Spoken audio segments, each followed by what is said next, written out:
सही है। आया साहब, आप इसको किस तरह से देख रहे हैं? आपको लगता है कानून और इंसाफ का जो तकाजा है कि सबको मौका मिलना चाहिए इंतखाबात में जाने का, बशमूल पाकिस्तान तहरीक इंसाफ को, तो अब जो है आपको लग रहा है कि वो जो सियासी स्पेस, लेवल प्लेइंग फील्ड के गिले शिकवे हर जमात ही तकरीबन कर रही है, लेकिन पाकिस्तान तहरीक इंसाफ को जिस तरह से नॉमिनेशन पेपर्स छीनने की भी बड़ी शिकायत सामने आई, तो आपको लगता है क्या वो गिले शिकवे ख़त्म होंगे और वाकई इंतखाबी मैदान में तमाम सियासी जमातें नज़र आएंगी?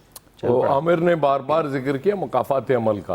ये चूंकि नून लीग वाले जिस दिन ये वापस हुआ है बैट, उस दिन यही कह रहे थे कि देखें मुकाफात अमल है, हमारे साथ भी यही हुआ था, अब ये भी हो गया।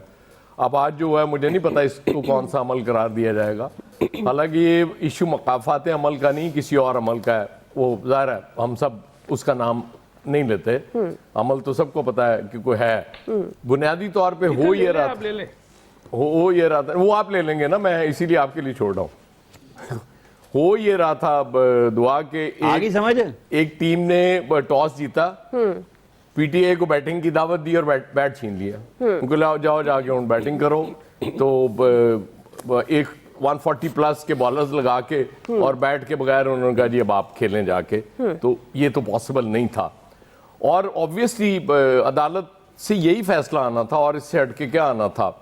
और अदालतें, चूंकि मुझे लग रहा है कि वो प्रेशर में आने के लिए तैयार नहीं है अदालतें। सुप्रीम कोर्ट से भी हम देख रहे हैं जिस तरह के फैसले हुए, क्योंकि वो वक्त जो था वो शायद अदालतें भी मान रही थी सारा कुछ, अब शायद नहीं मान रही उस तरह से, जो मुझे लग रहा है जिस तरफ चीजें जा रही हैं।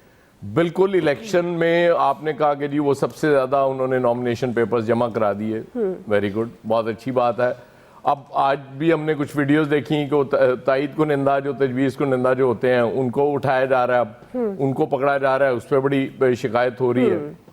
मुझे लगता है कि वो कहीं, क्योंकि वो एक पार्टी को आप इतना ज़्यादा दीवार के साथ लगाने की कोशिश कर रहे हैं, तो उसके लोग रिएक्ट कर रहे हैं। ये जो इतने ज़्यादा नॉमिनेशन पेपर्स जमा हो गए हैं ना, ये भी रिएक्शन में हुए हैं, यकीन करें। और अब भी अगर आपको ये समझ ना आई तो ये वोटर भी इस तरह रिएक्शन में आ गया तो फिर बड़े मसाइल हो जाएंगे, बड़ी गड़बड़ हो जाएगी। अब जो भी कर रहा हो ये सारे मामला, क्योंकि हमें नजर तो सबसे ज्यादा पंजाब में आ रहे हैं ना, तो पंजाब में वो जो एक पॉलिटिकल पार्टी की जो हम बार बार बात कर रहे थे कि जी वो तय हो गया हुआ है, वो भी ये कहते थे जी साड़ी गल हो गई है, कोई इशू नहीं है।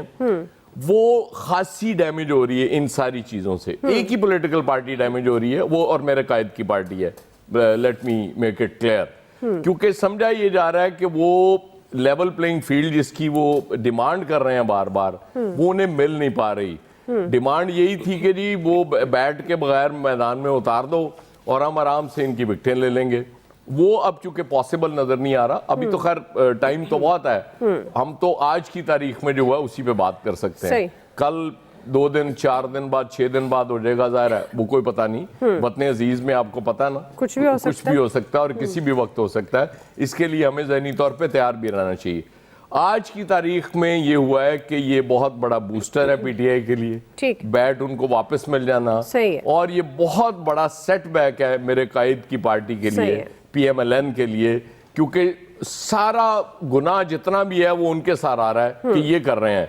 तो मेरा ख्याल है उनको भी थोड़ा अब समझ जाना चाहिए, कहीं ये ना हो कि वो मफामत का बादशाह इनसे आगे निकल जाए, ये इनको ज़हन में रखना। सही है। हाफिज तारिक साहब।